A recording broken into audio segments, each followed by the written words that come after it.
आज Doubtnut app download करें। Doubtnut पर अपने सभी गणित, रसायन विज्ञान, भौतिक विज्ञान और जीव विज्ञान के डाउट्स का करो सफाया।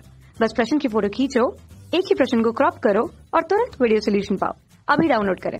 ए एवं बी 15 ओम प्रतिरोध की एक समान वलय पर दो बिंदु है। कोण ए ओ बी का मान हमको 45 अंश दिया गया है एवं बी के मध्य तुल्य प्रतिरोध हमको ज्ञात करना है। ए एवं बी के मध्य, ठीक है, यहाँ पर ए लिखा नहीं गया है। ए एवं बी के मध्य तुल्य प्रतिरोध क्या है ये हमको बताना है, ठीक। तो ए और बी के मध्य तुल्य प्रतिरोध बताना है। जो धारा जा रही है वो बी से होकर जा रही है और इस तरीके से होकर यहाँ जा रही है और इस पथ से भी होकर जा रही है। इस पथ से होकर नहीं जाएगी क्योंकि ये पथ नहीं है, ये केवल कोण बताने के लिए दिया गया है, ठीक है, उलझन में ना रहना आप, ठीक। तो ये हमारा पथ नहीं है, इसको पहले काट देते हैं, ठीक।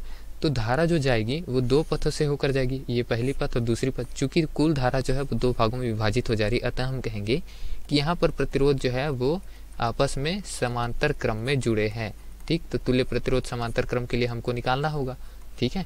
समांतर क्रम में तुल्य प्रतिरोध के व्युत्क्रम का मान हम निकाल पाते हैं। तो आर ई क्यूब 1/, मान वाला निकाल पाएंगे। ये क्या होता है, दो प्रतिरोध हो अगर समांतर क्रम में तो 1/R1 धन 1/R2 ये लेना पड़ता है हमको, ठीक है। इसको आगे हल करें तो ये क्या हो जाता है, R2 धन R1 बटे में दोनों का गुना R1 R2 ये हो जाता है। तो ये तुल्य प्रतिरोध के व्युत्क्रम का मान है। तुल्य प्रतिरोध का मान क्या होगा, इस मान के व्युत्क्रम के बराबर, यानी कि R1 R2 बटे में R2 धन R1 या फिर R1 धन R2, ठीक है। दोनों प्रतिरोधों का गुणनफल बटे में दोनों प्रतिरोधों का योगफल। ये तो हो गया तुल्य प्रतिरोध निकालने का सूत्र, ठीक है, इस प्रश्न के लिए।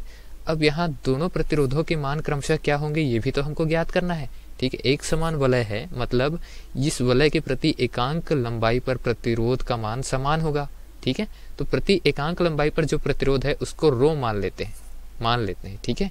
ये प्रति एकांक क्षेत्रफल को हम नहीं ले रहे हैं, हम ये ले रहे हैं कि क्षेत्रफल तो सभी जगह नियतांक है, ठीक है, बराबर है।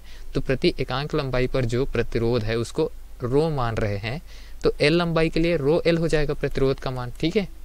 अब यहाँ बी बिंदु से प्रारंभ करके पुनः घूम के वापस बी बिंदु पर आए तो कितनी लंबाई होगी, वृत्त के परिधि के बराबर। तो एल बराबर क्या हो जाएगा, 2πr, ठीक है। अब कुल यहाँ पर वलय का प्रतिरोध निकाले, कुल प्रतिरोध कितना हो जाएगा हमारे पास में, रो गुना 2πr, ठीक है। आर यहाँ पर त्रिज्या है तो त्रिज्या को हम स्मॉल आर से यहाँ लिख लेते हैं, चलिए, ठीक।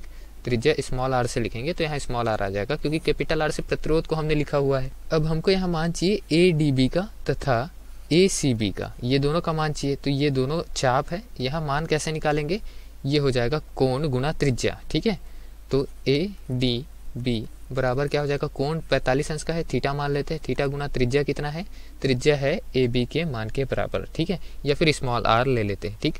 वैसे ही निकालेंगे ए सी बी, इसका मान क्या हो जाएगा, कोण कितना हो जाएगा, कोण हो जाएगा पाई, ये 2π हो जाएगा, 2π या फिर 360 लिख लेंगे, ठीक है।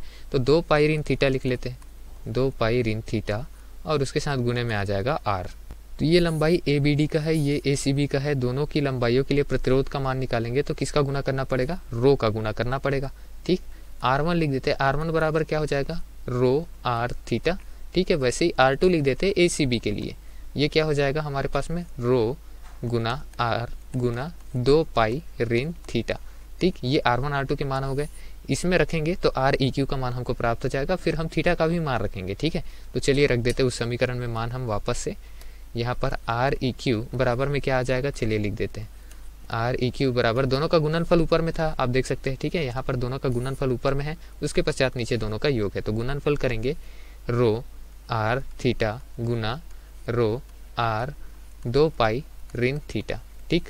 बटे में क्या आएगा, दोनों का योगफल आएगा। तो दोनों का योगफल क्या हो जाएगा, रो आर बाहर निकाल देंगे, अंदर बचेगा थीटा धन 2π ऋण थीटा, ये बचेगा, ठीक है। तो थीटा से थीटा कट जाएगा, ठीक है। रो आर जो है वो बाहर हमने पहले ही निकाल दिया है और यहाँ पर गुना हो रहा है तो रो आर की घात 2 हो जाएगा, मतलब रो की घात 2 आर की घात 2 और यहाँ थीटा के गुने में क्या आएगा, 2π ऋण थीटा आएगा, ठीक।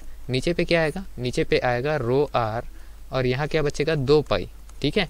तो रो आर जो है ऊपर के रो की घात 2 और आर की घात 2 से काटेंगे तो ऊपर रो आर बचेगा। आर ई क्यू का मान क्या आ जाएगा हमारे पास में, रो गुना आर गुना थीटा, अच्छा थीटा का गुना कर देते हैं 2π ऋण थीटा से, ठीक है। या फिर हम थीटा का मान रख देते, तो थीटा का मान क्या है, 45 अंश है, ठीक, इसको हम पाई बटे 4 भी लिख सकते हैं क्योंकि 180 बटे 4 बराबर 45 होता है। तो अब थीटा का मान सीधा रख देते हैं। तो थीटा का मान क्या हो जाएगा यहाँ से पाई बटे 4, कोष्टक के अंदर 2 गुना पाई बटे 4, तो उसको पाई बटे 2 भी लिख सकते हैं। ठीक है, ये 2 पाई हो जाएगा। अच्छा, ये 2 पाई ही रहेगा। ठीक है, और ये थीटा का मान रहेगा पाई बटे 4। ठीक, हमने यहाँ गलत बता दिया था। उसके पश्चात नीचे क्या हो गया, रो आर कट गया, नीचे बचा है 2 पाई केवल। ठीक, अब यहाँ से रो का मान भी तो हमको रखना है, तो रो का मान कहाँ से निकाल सकते हैं, यहाँ से निकाल सकते हैं। ठीक है, यहाँ से रो का मान अगर मैं निकालूं तो रो बराबर में क्या हो जाएगा, कैपिटल आर बटे में 2 गुना स्मॉल आर। स्मॉल आर त्रिज्या, कैपिटल आर प्रतिरोध है। ठीक है, तो आर ई क्यू बराबर में क्या आ जाएगा हमारे पास में, कैपिटल आर बटे में 2 गुना स्मॉल आर, और इसके साथ गुने में पहले से स्मॉल आर है। ठीक है, और यहाँ अंदर में क्या है, पाई बटे 4 है, उसके भी अंदर क्या है 2 पाई ऋण पाई बटे 4 है। तो 2 पाई को मैं क्या लिख सकता हूँ, यहाँ से 8 पाई बटे 4 लिख सकता हूँ। तो 8 पाई ऋण 1 मतलब 7 पाई हो गया, और बटे में 4 ये आ गया हमारे पास। ठीक, इसके बटे में, पूरे के बटे में क्या है 2 पाई है। अब यहाँ से आर कट जाएगा, स्मॉल आर मतलब त्रिज्या का दोनों मान कट जाएगा। तो आर ई क्यू का मान क्या आ जाएगा हमारे पास में, ये क्या हो जाएगा, यहाँ पर आर से गुना किसका हो जाएगा, आर को लिख देते हैं। चलिए पहले ये 2 जो है वो नीचे चले जाएगा 2 के साथ, तो 2 गुना 2 4 पाई हो गया। ठीक है, उसके पश्चात यहाँ पर ये 2 आर जो लिखे है दोस्तों, वो 2 आर नहीं, यहाँ 2 पाई आर आना था। ठीक है, ये 2 पाई में पाई लिखना हम भूल गए थे, नीचे लगा देते हैं तो पाई भी यहाँ आ गया। ठीक है, तो यहाँ जो पाई है वो नीचे चले जाएगा, पाई की घात 2 बन जाएगा इस पाई के साथ गुना होके। ठीक है, और यहाँ आर से तो आर हम पहले ही काट चुके हैं, ये पाई का गुना अंदर करेंगे तो ये क्या हो जाएगा 7 पाई की घात 2 हो जाएगा, और ये 4 से 4 गुना हो जाएगा जो नीचे 16 बन के आएगा। ठीक है, तो पाई की घात 2 से पाई की घात 2 कट जाएगा। उसके पश्चात ये आर का मान हमको प्रश्न में दिया है क्या, 15 ओम। तो चलिए रख देते हैं आर का मान 15 ओम। ठीक है, 15 गुना 7 बचेगा, ऊपर में पाई की घात 2 कट चुका है, तो यहाँ 15 गुना 7 लिख देते हैं। अगले पक्ष में उसको क्या कर देंगे 105, क्योंकि 15 सत्ते 105 होता है। नीचे क्या बचा है 16 गुना 4, वो भी लिख देते हैं क्योंकि पाई की घात 2 कट चुका है, 16 चौक 64 होता है। ठीक, तो ये आ जाएगा हमारा तुल्य प्रतिरोध का मान। अगर हम भाग देकर देखें तो ये लगभग हमको 1.64 प्राप्त होगा। तो तुल्य प्रतिरोध का मान आर ई क्यू का मान कितना प्राप्त हो गया, ए और बी के बीच में कोण 45 अंश दिया है तो 1.64 मात्रक हो जाएगा, ऐसा ही मात्रक ओम। तो यही दिए गए प्रश्न का हमारा उत्तर है दोस्तों। अब चलकर हम बताते हैं कि विकल्प में कौन सा दिया गया है। तो ये हमको पहले विकल्प में ही दिया गया है, अतः दिए गए प्रश्न का उत्तर जो है वो विकल्प क्रमांक ए है। धन्यवाद। कक्षा 6वीं से 12वीं से लेकर नीट, IIT, JEE वो एडवांस के लेवल तक 1 करोड़ से ज्यादा छात्रों का भरोसा। आज ही डाउनलोड करें डाउटनेट ऐप या व्हाट्सएप करें अपने सारे डाउट्स 8400 400 400 पर।